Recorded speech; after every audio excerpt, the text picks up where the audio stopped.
당진의 한 해수욕장에서 캠핑을 하던 60대 부부가 숨진 채 발견됐습니다. 경찰은 밀폐된 텐트 안에서 난방기기를 사용하다 일산화탄소에 중독된 것으로 추정하고 있습니다.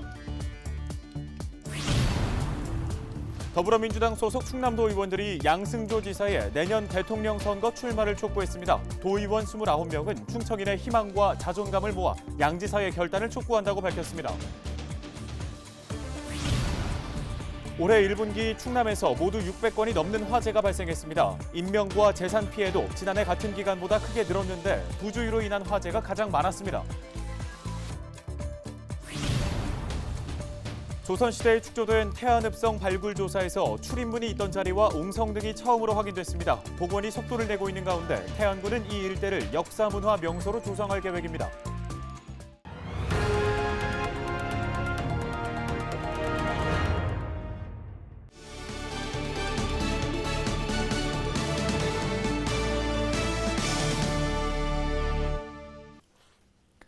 시청자 여러분 안녕하십니까? 헬로티비 뉴스입니다. 26일 충남에서 코로나19 확진자 14명이 발생했습니다. 지역별로는 천안 5명, 아산 3명, 그리고 당진과 부여에서 각 2명 등입니다. 이에 따라 충남의 전체 누적 확진자는 2,967명으로 늘었습니다. 도내 백신 접종률은 1차 대상자가 41.4%를 기록했고 2차 대상자는 2.1%를 보였습니다. 이상 반응은 26일 하루 33건이 신고됐으며 중증 이상 반응은 없었습니다. 천안 제5산업단지 내 자동차 부품 제조 공장에서 코로나19 확진자가 27명 발생했습니다. 방역당국에 따르면 지난 26일 공장 내 중국인 근로자 2명이 증상을 보여 코로나19 검사를 받은 결과 양성 판정을 받았습니다. 이후 진행된 전 직원 진단검사에서는 25명이 추가 확진됐습니다. 이들은 공장 내 기숙사에서 단체 생활을 하고 있는 것으로 파악됐는데요. 방역당국은 해당 산업단지 전체 근로자 2,100여 명과 인근 식당 직원, 주민 등을 검사하고 있습니다. 당진의 한 해수욕장에서 캠핑을 하던 부부가 숨진 채 발견돼 경찰이 수사에 나섰습니다. 충남경찰청에 따르면 지난 26일 오후 1시 47분쯤 당진시 성문면의 한 해수욕장 인근 텐트 안에서 60대 A씨와 아내가 숨진 채 발견됐습니다. 경찰은 A씨 부부와 연락이 닿지 않는다는 가족 신고 전화를 받고 위치 추적 등을 통해 이들을 발견했습니다. 발견 당시 텐트는 밀폐된 상황이었던 것으로 확인됐습니다. 경찰과 소방당국은 이들이 부탄가스를 연료로 쓰는 난방기기에서 발생한 일산화탄소에 중독돼 숨진 것으로 추정하고 있습니다. 올해 1분기 충남에서 모두 600건이 넘는 화재가 발생한 것으로 집계됐습니다. 지난해 같은 기간보다 산불 발생은 감소했는데요. 네, 하지만 최근 건조한 날씨가 이어지고 있어 주의가 필요합니다. 정선영 기자입니다. 쓰레기 더미에서 불길이 솟구칩니다. 매캐한 연기 사이로 소방대원들이 연신 물을 뿌리며 진화 작업에 나섭니다. 굴삭기까지 투입돼 새까맣게 잿더미가 된 쓰레기를 치웁니다. 지난 23일 홍성에 있는 생활 폐기물 종합 처리장에서 화재가 발생했습니다. 불은 쓰레기 1,000톤을 모두 태운 뒤 2시간 만에 진화됐습니다. 아직 정확한 원인은 밝혀지지 않았지만 소방당국은 자연 발화로 불이 붙은 것으로 보고 있습니다. 산불도 잇따랐습니다. 송전탑 너머 야산에서 뿌연 연기가 피어오르고 공중에서 헬기가 물을 쏟아붓습니다. 지난 22일 청양의 한 야산에서 발생한 불은 2시간 반 만에 꺼졌습니다. 이처럼 올해 1월부터 3월까지 충남에서 발생한 화재는 모두 604건입니다. 사상자는 32명, 재산 피해 금액은 약 197억 원으로 집계됐습니다. 이 중 산불은 14건이 발생했는데 지난해 같은 기간보다 절반 가까이 줄었습니다. 올해 3월에만 9일 동안 비가 내려 강수량이 많았던 덕분입니다. 하지만 방심은 금물입니다. 현재 충남 전 지역에 건조주의보가 발효되고 있는 만큼 주의가 필요합니다. 산림 인접 지역에서 논두렁, 밭두렁 태우기와 쓰레기 소각 등을 절대 금하여 주셨으면 좋겠습니다. 그리고 산불 발생 시에 주의점으로는 불을 직접 본인이 끄려 하지 마시고 바람이 부는 방향으로 대피 먼저 하여 주시고 신속하게 119에 신고하여 주시면 좋겠습니다. 올해 발생한 화재 원인은 부주의가 42%로 가장 많았습니다. 소방당국은 화재 취약 지역에서 흡연을 하거나 불씨가 튈 만한 위험한 행동은 자제해달라고 당부했습니다. 헬로티비 뉴스 정선영입니다. 더불어민주당 소속 충남도 의원들이 양승조 충남도지사의 내년 대통령 선거 출마를 촉구했습니다. 도의원 29명은 27일 도청 브리핑룸에서 기자회견을 열고 550만 충청인의 희망과 자존감을 모아 양승조 지사의 결단을 촉구한다고 밝혔습니다. 이들은 양 지사가 문재인 정부와 함께 성공하겠다는 초심에서 이제는 대한민국의 미래를 책임지겠다는 결기로 대선에 나서야 한다고 요청했습니다. 양 지사의 대선 출마로 도정 공백을 우려하는 질문에는 경선에 참여한다고 해서 지사직을 사퇴하는 것이 아니라고 강조했습니다. 이어 도민의 의중이 도정에 잘 전달될 수 있도록 의회가 적극적으로 역할을 하겠다고 덧붙였습니다. 수산식품 수출액이 전국적으로 하락세를 보이고 있는 가운데 충남은 13개월 연속 증가한 것으로 파악됐습니다. 올해 1분기 도내 수산식품 수출액은 4,013만 7천 달러로 집계됐습니다. 이는 지난해 같은 기간보다 59.5% 증가한 규모인데요. 수출액은 지난해 3월부터 13개월 연속 증가세를 이어갔습니다. 충남도는 이 같은 추세에 비춰 지난해 거둔 사상 첫 1억 달러는 물론 올해 목표인 1억 3천만 달러도 뛰어넘을 것으로 기대하고 있습니다. 다음 소식입니다. 요즘 태안 시내 중심부에서는 600년 전의 역사를 되돌리는 작업이 한창입니다. 조선시대에 축조된 태안읍성 복원이 속도를 내고 있는데요. 네, 과거 모습을 추측할 수 있는 흔적과 유물이 잇따라 발견되고 있는데 태안군은 이 일대를 역사 문화 명소로 조성한다는 계획입니다. 한범호 기자입니다. 600년 전 태안읍성이 있던 장소입니다. 동쪽 문이 있던 자리인 동문지, 적의 공격을 막기 위해 세워진 옹성이 과거 모습 그대로 드러났습니다. 또 옹성 밖에는 성으로 쉽게 진입하지 못하도록 만든 도랑인 해자의 흔적도 고스란히 남아 있습니다. 모두 최근 발굴 조사에서 처음으로 확인된 것들입니다. 태안읍성 축조 시기는 1417년, 고려 말부터 잦아진 외구의 침략을 방어하기 위해 지어졌습니다. 조선 초기 읍성 축성 기법을 잘 보여줘 지난해엔 충청남도 기념물로 지정됐습니다. 둘레가 728m로 전해지는데 도시화 등으로 상당 부분이 훼손돼 현재는 144m만 남아 있습니다. 보존 필요성이 커지면서 태안군이 복원에 나서고 있는데 이 과정에서 유물 150점가량도 출토됐습니다. 분청사기인 백자와 기와를 비롯해 화폐인 상평통보와 걸릉통보 등이 발견돼 읍성의 변화를 파악할 수 있는 중요한 기초자료로 활용되고 있습니다. 옹성이 만들어지는 시점에 상평통보라는 그 유물이 출토가 돼가지고 아마도 그 임난 이후에 옹성이 보강된 것으로 이렇게 판단이 됩니다. 태안읍성의 축성 기법 그리고 그 조선 초의 축성 기법과 그 임난 이후의 축성 기법을 어느 정도 확인할 수 있었고요. 하반기부터는 본격적인 복원 공사에 돌입할 예정. 태안군은 복원이 마무리되면 주변 자원과 연계해 새로운 역사문화 관광명소로 조성할 계획입니다.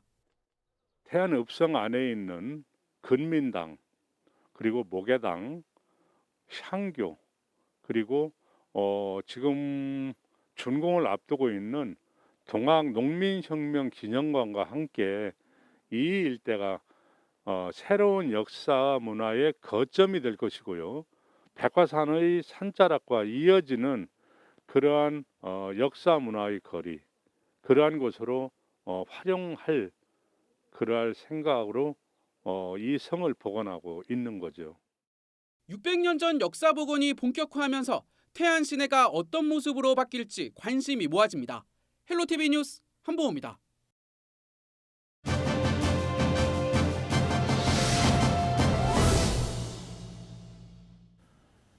본격적인 농사철이 시작되면서 각 농작물 바이러스에 대한 각별한 주의가 필요합니다. 충남농업기술원이 원예작물에 피해를 주는 바이러스를 진단할 키트를 보급했습니다. 네, 충남농업기술원 기술보급과 양현민 주무관 전화 연결해서 자세한 이야기 나눠보겠습니다.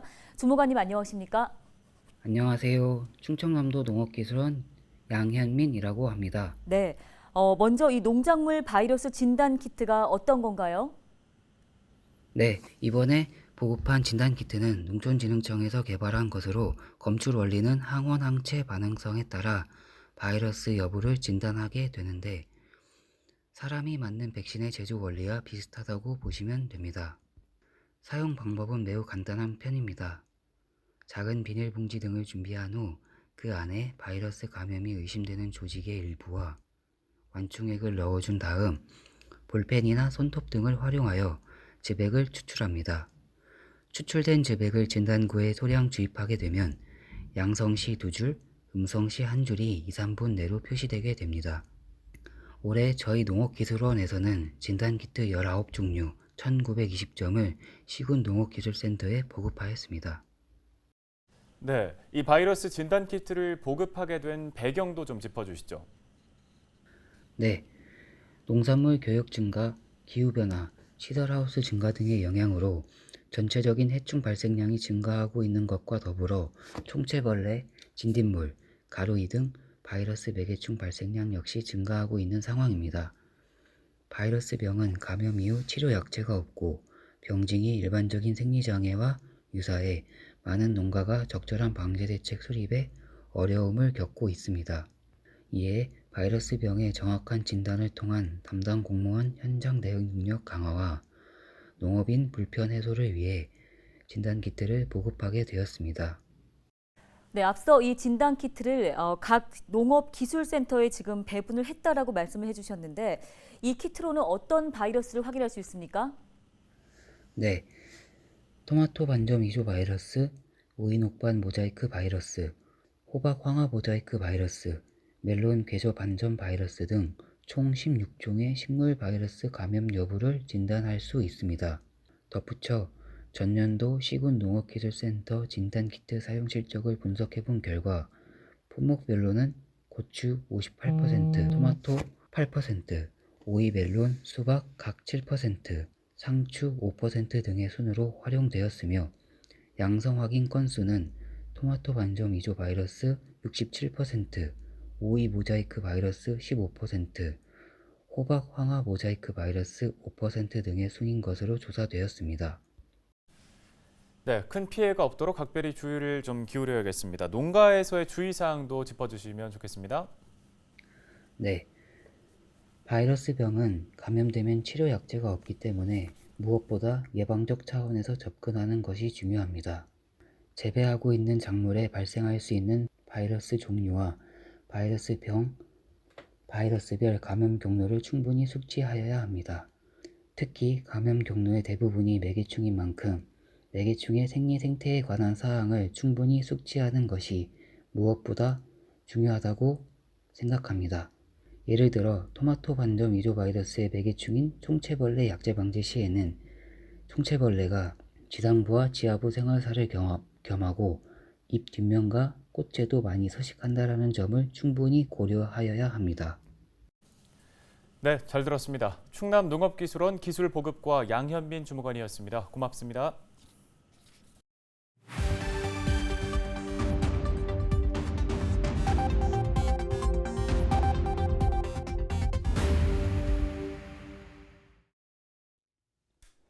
시청자 여러분 안녕하세요. 주민 여러분의 교통안전을 책임지고 있는 태안경찰서 장은유 순경입니다. 사고 현장이 담긴 블랙박스 영상을 통해 교통안전 수칙을 점검해보고 있는데요. 오늘의 첫 번째 사고 영상부터 만나보겠습니다. 지난 4월 공주의 교차로에서 있었던 사고입니다. 블랙박스 차량이 교량 끝에 다다른 순간 우측에서 진행 중인 자전거와 충돌하는 사고가 발생합니다. 양쪽 모두 충격이 상당해 보이는데요. 자전거로 교차로를 지날 때는 반드시 일시정지하거나 서행하면서 다른 차량의 통행 여부를 확인하고 건너야 합니다.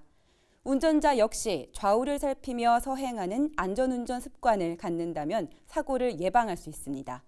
계속해서 다음 영상 보시죠. 지난 2월 논산의 한 도로 차량 정체로 블랙박스 차량이 멈춰 서는데요. 그 순간 뒤에서 충격이 가해집니다. 뒤따라오던 차량이 속도를 줄이지 못하고 들이받으면서 사고가 발생한 겁니다. 내리막길 운행 시 전방 주시를 소홀히 하는 경우 예기치 못한 상황이 발생하면 그대로 사고로 이어집니다. 철저한 전방 주시와 충분한 안전거리 확보가 여러분의 안전을 지켜주는 가장 손쉬운 방법이라는 점 꼭 명심하시길 바랍니다. 다음 영상 이어서 보겠습니다. 지난 2월 논산의 한 도로 감속하는 운전학원 차량을 피하기 위해 블랙박스 차량이 멈추는 순간 뒤따라오던 화물차가 미처 피하지 못하고 블랙박스 차량과 1차로 차량을 추돌하는 사고가 발생합니다. 강한 충격에 블랙박스 차량이 돌면서 운전학원 차량까지 충격하는 사중 추돌 사고로 이어졌는데요. 운전을 하면서 마주치게 되는 돌발 상황을 안전하게 넘기는 방법은 평소의 안전운전 습관입니다. 전방주시 및 안전거리 확보와 같은 운전 습관을 지닐 수 있도록 항상 노력하시길 당부드립니다. 지금까지 블랙박스로 본 교통안전 장은효 순경이었습니다. 충남도 내 아파트 건설에 지역업체의 참여가 저조한 것으로 나타났습니다. 지난달 기준 도내 37곳에서 추진 중인 아파트 건설 현장에서 지역 업체가 수주한 하도급 금액은 437억 원에 그쳤습니다. 이는 전체 하도급 금액 1조 5,530억 원의 2.8% 수준입니다. 공정률 1% 이상인 아파트 건설 현장 가운데 14곳에서는 지역 업체가 아예 참여하지 못한 것으로 조사됐습니다. 이에 충남도는 공사 현장에 나가 지역 업체의 참여 가능성 등을 살펴볼 계획입니다. 아파트뿐 아니라 연면적 5,000제곱미터, 공사비 300억 원 이상 공사는 사업 승인 단계부터 지역 업체가 참여할 수 있도록 관리해 나간다는 방침입니다.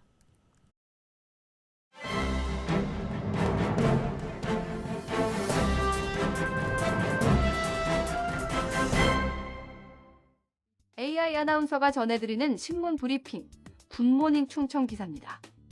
양승조 충남지사가 중부권 동서횡단철도와 충청산업문화철도를 제4차 국가철도망 구축계획의 신규 사업으로 반영되지 못한 것과 관련하여 조만간 청와대 방문 문제를 제기하겠다고 입장을 밝혔습니다. 양 지사는 26일 오전 도청 프레스센터에서 가진 계룡세계 군문화 엑스포 1년 연기 관련 기자회견에서 두 사업이 추가 검토 사업에 그친 것은 사실상 대선 공약 파기로 받아들여지고 있다는 굿모닝 충청 지적에 제가 얼마 있어 청와대를 방문하게 된다며 이 문제에 대해 분명하게 짚고 의지를 전달해야겠다는 생각이라고 말했습니다. 이에 앞서 양 지사는 관련자가 모든 정책을 1순위에 두고 싶은 게 당연지사라며 그러나 우선순위를 정하지 않으면 아무것도 이룰 수 없다.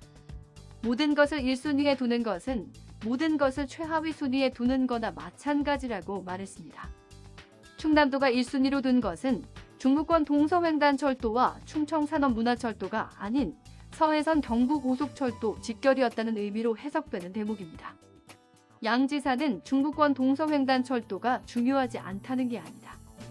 동서축을 형성하는 것은 굉장한 의미가 있고 아주 훌륭한 사업이라고 생각하는 것은 틀림없다며 다만 사전 타당성 조사 결과 경제성 분석이 너무 낮게 나온 측면이 있다고 말했습니다. 양 지사는 그러나 경제성 분석을 넘어 국가 균형 발전과 동서축 형성이라는 차원에서 정책적으로 충분히 고려해야 할 상황이라고 강조했습니다. 충청산업문화철도에 대해서도 중부권 동서횡단철도와 맥을 같이 한다.